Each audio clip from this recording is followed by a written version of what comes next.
November 2nd, 1988. The Internet was still in its infancy. Fewer than 60,000 computers were connected worldwide, mostly at universities, research labs, and government facilities. Then, without warning, systems began slowing down. Minutes later, they froze completely.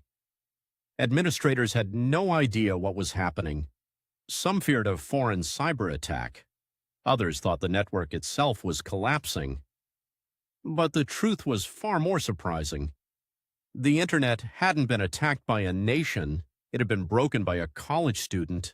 That student was 23-year-old Robert Tappan Morris, a graduate student at Cornell University and the son of a well-known computer scientist.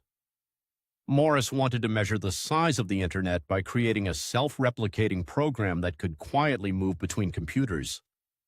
It wasn't designed to destroy data or steal information. It was meant to be an experiment, but Morris worried that system administrators might stop the worm by falsely reporting their computers were already infected.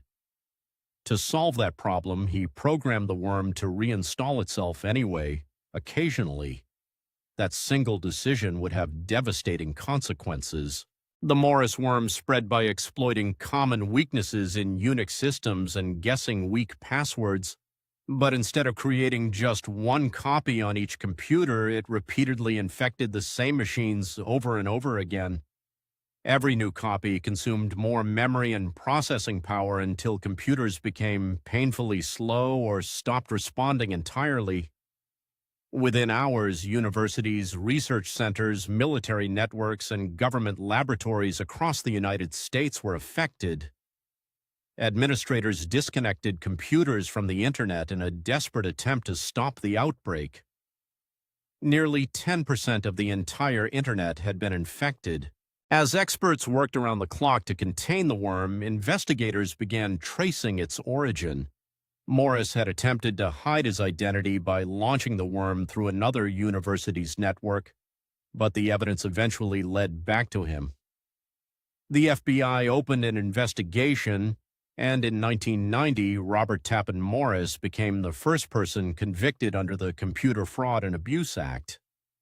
He received probation, community service, and a fine, marking one of the most significant legal cases in cybersecurity history. The Morris worm caused millions of dollars in damage and forever changed the way the world viewed computer security. In response to the incident, experts established the Computer Emergency Response Team, better known as CERT, to coordinate responses to future cyber attacks. The worm also exposed how vulnerable connected networks had become, shaping modern cybersecurity practices. Decades later, every major computer worm, from Code Red to WannaCry, would follow a path first revealed in 1988. It wasn't created to destroy the Internet, but it accidentally showed the world just how fragile the Internet really was. Sometimes history isn't changed by a criminal mastermind. Sometimes it's changed by a single mistake. If you enjoyed this story, subscribe for more true cybersecurity documentaries and the untold history of hacking.